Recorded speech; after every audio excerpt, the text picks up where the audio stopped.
മുഖ്യമന്ത്രി പിണറായി വിജയൻ അങ്ങനെ വെറുതെ ഗൾഫ് നാടുകളിൽ പോയി പര്യടനം നടത്തണ്ട എന്നാണ് കേന്ദ്ര സർക്കാരിൻ്റെ തീരുമാനം. അതിനാൽ തന്നെ ഇത്തവണത്തെ പര്യടനത്തിന് കേന്ദ്രം അനുമതിയും നൽകിയിട്ടില്ല. സ്വർണ്ണപ്പാളിയിൽ നിന്നൊരു വിടുതലിന് കാത്തിരുന്ന പിണറായിക്ക് വിദേശയാത്ര വെള്ളത്തിൽ വരച്ച വര പോലെയായിരിക്കുന്നു. 6 രാജ്യങ്ങളിലാണ് മുഖ്യമന്ത്രിയുടെ സന്ദർശനം നിശ്ചയിച്ചിരുന്നത്. മന്ത്രി സജി ചെറിയാനെയും പരിവാരങ്ങളെയും ഉൾപ്പെടെ സംഘത്തിൽ ഉൾപ്പെടുത്തിയതുമാണ്. ഇടത് സർക്കാർ പ്രവാസി ക്ഷേമത്തിനായി നടപ്പിലാക്കിയ പദ്ധതികൾ വിശദീകരിക്കുന്നതിന് വേണ്ടിയാണ് ഇത്തവണത്തെ മുഖ്യമന്ത്രിയുടെ ഗൾഫ് പര്യടനം നിശ്ചയിച്ചിരുന്നത്. എന്തായാലും പുതിയ യാത്രയുടെ അനുമതി അത് തേടിയപ്പോഴാണ് മുഖ്യമന്ത്രി മുൻപ് നടത്തിയ വിദേശയാത്രകൾ കൊണ്ട് സംസ്ഥാനത്തിനുണ്ടായ നേട്ടങ്ങൾ എന്തെല്ലാം എന്നത് വീണ്ടും ചർച്ചയാകുന്നത്. ഒന്നും നടന്നിട്ടില്ല എന്ന് മാത്രമല്ല, വെറുതെ ഇങ്ങനെ ടൂർ അടിച്ചതല്ലാതെ ജനങ്ങൾക്ക് ഉപകാരമായിട്ടില്ല എന്നുള്ളതാണ് ഇവിടെ മനസ്സിലാകുന്നത്. നെതർലാൻഡും ലണ്ടനും ജപ്പാനും ഗൾഫ് രാജ്യങ്ങളും എല്ലാം ഇങ്ങനെ മുഖ്യമന്ത്രി സന്ദർശിച്ചിട്ടും സംസ്ഥാനത്ത് വിദേശ നിക്ഷേപം എന്ന് പറയുന്നതൊന്നും വന്നിട്ടേയില്ല. അതുപോലെ തൊഴിലവസരങ്ങൾ പുതുതായി സൃഷ്ടിക്കപ്പെടുകയോ ചെയ്തിട്ടില്ല എന്നതാണ് രസകരം. UAE, ഇംഗ്ലണ്ട്, ജപ്പാൻ, ദക്ഷിണ Korea, Finland, Norway, Switzerland, France, Bahrain, Netherland, America തുടങ്ങിയ രാജ്യങ്ങളാണ് ഇതുവരെ മുഖ്യമന്ത്രി കുടുംബസമേതം സന്ദർശിച്ചിട്ടുള്ളത്. ഇതിൽ ചികിത്സാ ആവശ്യങ്ങളിൽ അമേരിക്കയെ ഒഴിച്ചു നിർത്തിയാൽ മറ്റുള്ള യാത്രകളുടെ ഒക്കെ ലക്ഷ്യം നിക്ഷേപം ആകർഷിക്കൽ എന്നായിരുന്നു പറഞ്ഞത്. അതാണ് വെപ്പ്. നെതർലാൻഡ് സന്ദർശിച്ച് മടങ്ങിയ മുഖ്യമന്ത്രി സംസ്ഥാനത്തെ വെള്ളപ്പൊക്കം ഒഴിവാക്കുന്നതിനായി റൂം ഫോർ റിവർ എന്ന പദ്ധതി നടപ്പാക്കുമെന്നൊരു പ്രഖ്യാപനമായിരുന്നു നടത്തിയത്. ആ സംഭവമേ ഇവിടെ നടന്നിട്ടില്ല.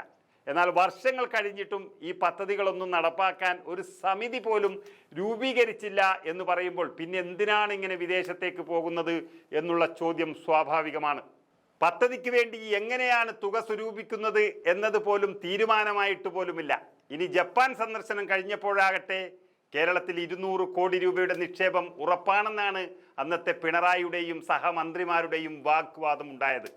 തോഷിബയുമായി സാങ്കേതിക കൈമാറ്റത്തിന് ധാരണയായതായും പൊതുമേഖലാ സ്ഥാപനവുമായി ചേർന്ന് Toshiba lithium titanium oxide battery നിർമ്മിക്കുമെന്നും വിദ്യാഭ്യാസ രംഗത്തെ സഹകരണം ഉറപ്പാക്കുമെന്നും പിണറായി തോരാതെ പ്രഖ്യാപനങ്ങൾ നടത്തിയെങ്കിലും അതൊന്നും നടന്നില്ല എന്ന് മാത്രമല്ല, പിന്നീട് അതേപ്പറ്റി മുഖ്യനൊന്നും ഉരിയാടിയിട്ട് പോലുമില്ല.